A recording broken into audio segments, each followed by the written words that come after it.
The Queen of Night. Once upon a time there was an old man who had 3 daughters. All of them were beautiful, but the youngest, whose name was Rosa, was not only more lovely, but also more amiable and more intelligent than the others. Jealous and envious exceedingly were the 2 sisters when they found that the fame of Rosa's beauty was greater than the fame of theirs. They, however, refused to believe that Rosa was really more lovely than they were, and they resolved to ask the son's opinion on the subject. So one day at dawn, the sisters stood at their open window and cried, "Sun, shining sun, who wanderest all over the world, say who is the most beautiful among our father's daughters." The sun replied, "I am beautiful, and you are both beautiful, but your youngest sister is the most beautiful of all." When the 2 girls heard this, they were beside themselves with anger and spite, and determined to get rid of the sister who so outshone them. Saying nothing to her of what the sun had told them, they on the following day invited Rosa to accompany them to the wood to gather a salad of wild herbs for their father's dinner. The unsuspecting Rosa at once complied, took her basket, and set out with her sisters, who led her to a spot she had never before visited, a long way from her father's house, and surrounded on all sides by forest. When they were arrived, the eldest sister said, "Do thou, Rosa, gather all the herbs that are here. We will go a little farther on, and when we have filled our baskets, we will return." The wicked girls, however, went straight home, abandoning Rosa to her fate. When some hours had passed, and she found that they did not return, she feared that she might, while seeking for the herbs, have wandered from the spot where her sisters had left her. Too innocent to suspect them of the wicked treachery of which they had been guilty, she only blamed herself for her carelessness, and wept bitterly at the thought of remaining all night alone in the wild and lonely wood. After a time the sun set, the twilight came and passed, and darkness fell. The birds ceased their songs, and the silence of the forest was broken only by the flutter of a bat or great gray moth, the melancholy hoot of an owl, and the faint little rustle made by the other flying and creeping things that come forth with the stars. Seated on a great tree trunk, Rosa wept more and more bitterly as the darkness deepened, and no one came to her aid. Hours passed, the air grew chilly, and faint with hunger and cold. She was about to lay herself down to die, when suddenly a brilliant light, like the sparkling of many stars, shot through the wood and advanced toward the spot where she sat. It was the Queen of Night, who, attended by all her court, was returning to her palace after her usual journey, for it was now near dawn. Rosa, dazzled and frightened, covered her face with her hands and wept more bitterly than ever. Attracted by the sound of her sobbing, the radiant lady approached the weeping girl, and in a kind and gentle voice asked how she came to be there. Rosa looked up, and reassured by the benign countenance of the Queen of Night, told her story. "Come then and live with me, dear girl. I will be your mother, and you shall be my daughter," said the Queen, who knew perfectly well how it had all happened. Gladly the poor girl accompanied the Queen to her palace, and being, as we know, as amiable and intelligent as she was beautiful, her protector soon became very fond of her, and did everything in her power to make her adopted daughter happy. She gave Rosa the keys of all her treasures, made her the mistress of her palace, and let her do whatever she pleased. But let us now leave this lucky girl with the Queen of Night for a little while, and return to her sisters. Though they fully believed she must either have perished of hunger or been devoured by wild beasts, they, after a time, to make quite certain, went again to their window and cried, "Sun, shining sun, who wanderest all over the world, tell us who is the most beautiful of our father's daughters." The sun replied as before, "I am beautiful, and you are both beautiful, but your youngest sister is the most beautiful of all. But Rosa has long been dead." "No," replied the sun, "Rosa still lives, and she is in the palace of the Queen of Night."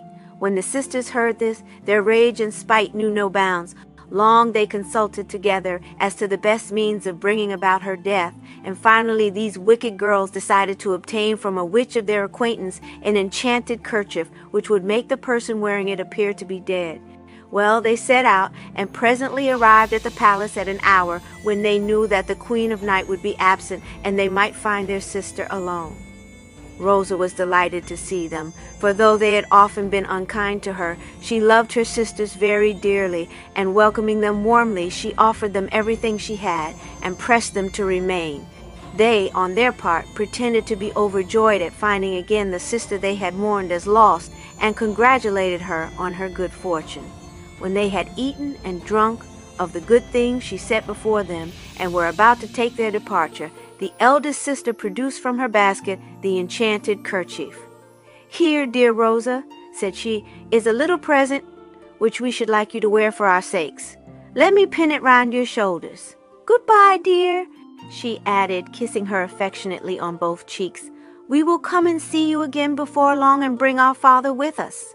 Do, dear sisters, and tell my dear father that I will go to see him as soon as my kind protectress may give me leave." Rosa watched her sisters from the window till they were out of sight, and then turned to the embroidery frame which she had laid aside on their arrival. She had not, however, made many stitches before a feeling of faintness came over her, and letting her work slip from her hands, she fell back on the sofa and lost consciousness. When the Queen of Night came home, she went first, as was her wont, to the chamber of her dear adopted daughter, and finding her thus, she said, as she bent over the maiden and kissed her beautiful mouth, "She has tired herself, poor child, over that embroidery frame. She is so industrious." But the beautiful lips were cold, and the maiden neither breathed nor stirred. Distracted with grief, the Queen of Night began to unfasten Rosa's dress in order to ascertain whether her death had been caused by the bite of some poisonous reptile, and while doing so, she observed that the kerchief on her shoulders was not one that her daughter was in the habit of wearing. When she had unpinned and taken it off, Rosa heaved a deep sigh, opened her eyes, and seeing the Queen bending over her, smiled and stretched out her arms to her dear mother, saying, "I must have slept a long time. Oh, I remember," she added, "I was feeling faint and giddy and lay down, and I suppose fell asleep immediately, for I don't recollect anything else. But where did you get this?" asked the Queen, picking up the kerchief from the floor. "I don't remember having given it to you. Oh, I have not told you that I had a great pleasure yesterday. My sisters, who had thought me forever lost, found out where I was and came to see me, bringing this kerchief as a present. Is it not pretty?" These words told the Queen of Night the secret of the whole matter, but, not wishing to distress her daughter by acquainting her with her sister's cruel perfidy, she only replied, "Yes, very pretty." "Will you give it to me, Rosa? I should like to have it for myself." Rosa was naturally only too pleased to be able to give her kind protectress something in return for all her favors, and she also promised her, though not without tears, never again to receive any visitors, not even her sisters, when she was left by herself in the palace. These wicked creatures in a little while again stood at their window and cried, "Sun, shining sun, who wanderest the world over, say, is there now any one more beautiful than we are?" But the sun only replied as before, "I am beautiful, you too are beautiful, but Rosa is the most beautiful of all." The sisters looked at each other in dismay. "The kerchief has then failed," said the elder to the younger. "We must try some other method of getting rid of her." So the wretches went to the same old witch who had given them the magic kerchief, and got from her an enchanted sugar plum. When at nightfall they again knocked at the door of the palace, the porter informed them that his mistress was absent, and had given orders that the palace gates were not to be opened until her return. They, however, saw Rosa at her window, and pretending to be greatly distressed at their exclusion, asked her at least to accept from them the delicious sugar plum which they had brought for her. "Let down a basket," said the eldest. "I will put the sugar plum inside, and you can draw it up." Rosa did so, and drew up the sweetmeat. "Taste it at once," cried the second sister, "and if you like it, we will bring you more of the same kind." The poor girl, suspecting no evil, put the sugar plum into her mouth, but scarcely had she tasted it than she fell back as if dead, and her sisters, seeing this, hurried away home. When the Queen returned and again found her favorite lifeless, she was both grieved and angry. All her servants, however, when questioned, assured her that no one had entered the palace during her absence, and that Rosa's sisters had only been allowed to speak to her from a distance as she stood at her high window. In the hope of bringing her to life again, as on the previous occasion, the Queen of Night searched every fold of the maiden's dress, but in vain she could not discover the fatal charm. "Perhaps," said she to herself, as she sat and gazed on the lifeless features of her adopted daughter, "what I cannot discover chance may, and I could never bring myself to bury her, dead though she seems to be." So the grieving queen sent for a cunning workman, who made at her orders a coffer of silver, and after dressing Rosa in her most beautiful clothes and jewels, she laid her in it, closed the lid, fastened the coffer on the back of a splendid horse, and let him loose to wander at will. The horse, following his fancy, carried his fair burden in a few hours' time into a neighboring country, the ruler of which was the handsomest man of his time. And this king, being that day out hunting with his court, happened to catch sight of the horse.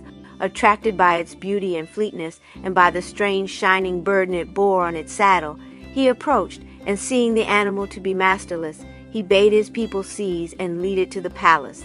The silver coffer the king caused to be carried into his bedchamber, and there he opened it.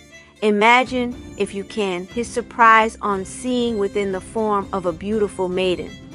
Though apparently lifeless, she was more lovely than any living woman he had ever beheld, and his heart became filled with such ardent love for her that he would sit for hours together gazing upon her beautiful features, neglecting duties and pleasures alike. And when his ministers came and prayed him to accompany them to the council chamber, he only said, "Go, I pray you, and do justice in my name." Days passed, his gentlemen tried to tempt him out hunting, but again he only replied, "Do you go without me?"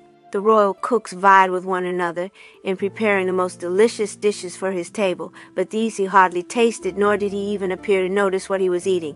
When this state of things had continued for some days, the ministers became alarmed, and sent a messenger to inform the Queen Mother, who was away at her country palace.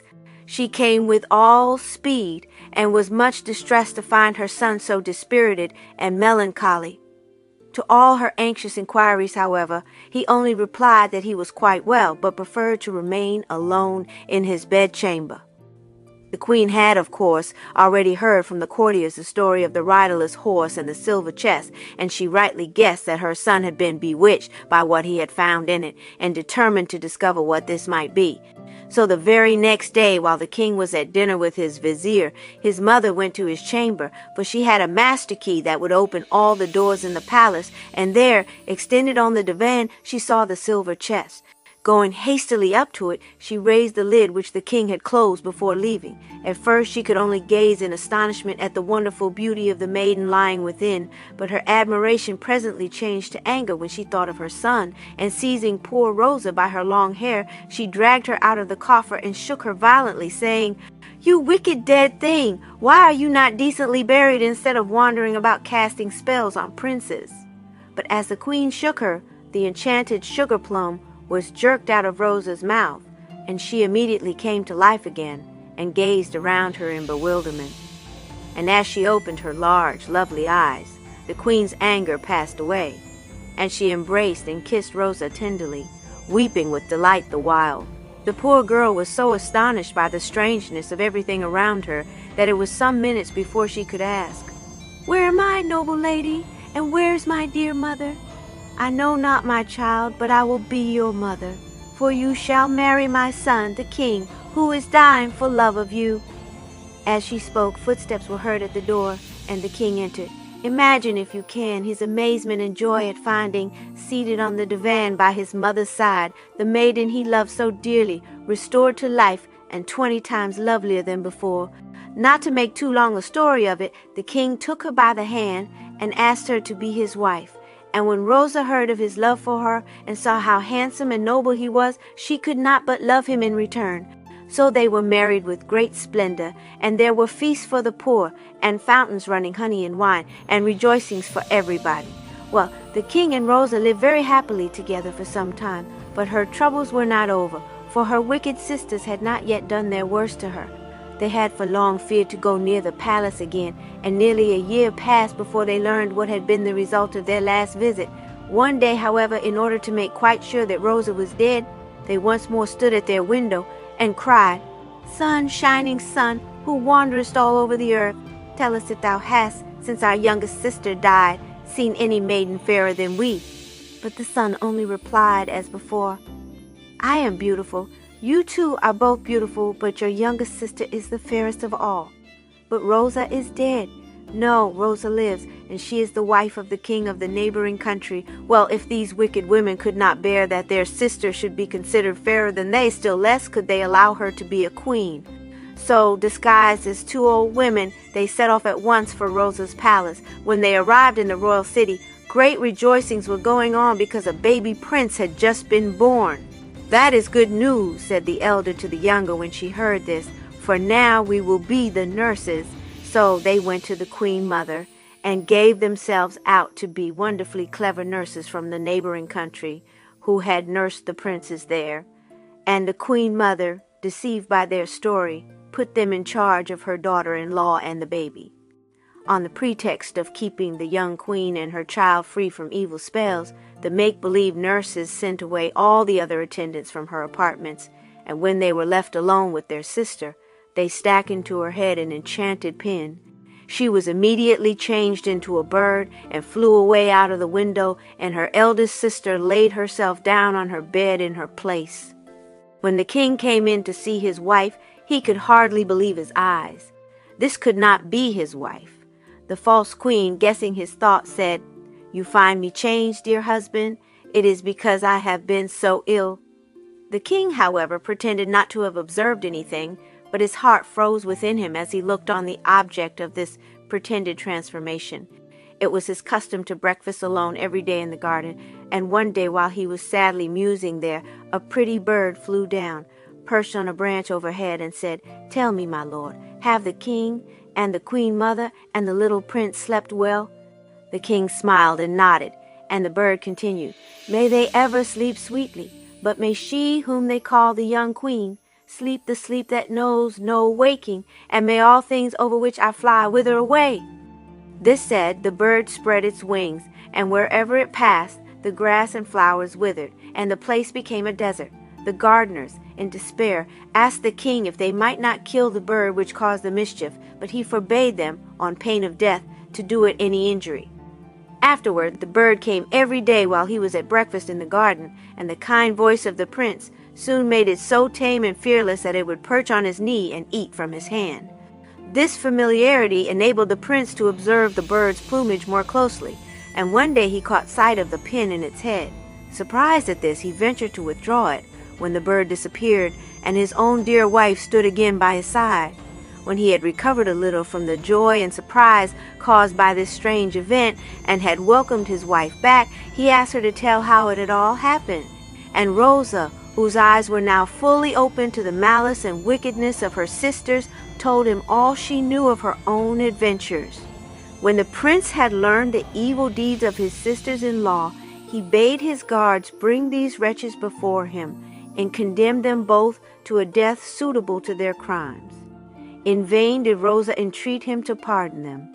The king was relentless, but when at sunset the criminals were being led away to execution, the Queen of Night appeared on the scene, followed by all her train, and touched by the distress of her adopted daughter, she prevailed upon the king to change the sentence he had pronounced. The two evildoers were then offered the choice of dying a violent death or living to witness their sister's happiness while deprived of the power of ever again being able to injure her. They chose the latter fate, and it was not long before they both died of spite and jealousy.